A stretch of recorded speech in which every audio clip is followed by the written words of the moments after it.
অফিসে বেশি সময় দিলে বউকে সময় দিতে পারি না, বউকে বেশি সময় দিলে অফিসে সময় দিতে পারি না, বউকে বেশি সময় দিলে অফিসে বসের ঝাড়ি খেতে হয়, অফিসে বেশি সময় দিলে বউর গোমরা মুখ দেখতে হয়। তারপর আজকে এটা লাগবে, কালকে সেটা লাগবে, পরশু ওইটা লাগবে। যখন যা চায় সেটা এনে দিলে সংসারে শান্তি, না এনে দিলে অশান্তি। বউয়ের সাথে ভালো মতো কথা বললে বাবা মা রেগে যায়, বাবা মাকে বেশি সময় দিলে ভালো করে কথা বললে বউ অভিমান করে।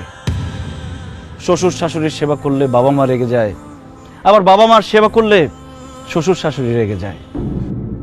তবুও শ্বশুর শাশুড়ি বাবা মা সবার মন জুগিয়ে এই সংসারে আমাকে চলতে হয়েছে।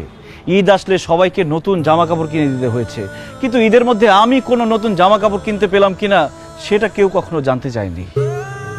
কেউ অসুস্থ হলে তাকে হসপিটাল নিতে হয়, ওষুধ এনে দিতে হয়, কিন্তু সারা দিন শেষে ক্লান্ত হয়ে আমি বাসায় ফিরলে আমার কি খারাপ লাগছে কিনা, আমার কি অসুস্থ লাগছে কিনা কেউ কখনো আমার কাছে জানতেও চায়নি। আর এইসব শুধু আমার সাথে না, বাংলাদেশের হাজার হাজার লাখো পুরুষের সাথে প্রতিনিয়ত হচ্ছে এরকম। এত কিছু করার পরও একজন পুরুষ মানুষ, একজন স্বামী কাউকেই খুশি করতে পারে না। সবার শুধু সেই পুরুষ মানুষটার উপরে কমপ্লেইন আর কমপ্লেইন। তাই সংসার থেকে আমার মন উঠে গেছে, আপন মানুষদেরকে আমার পর মনে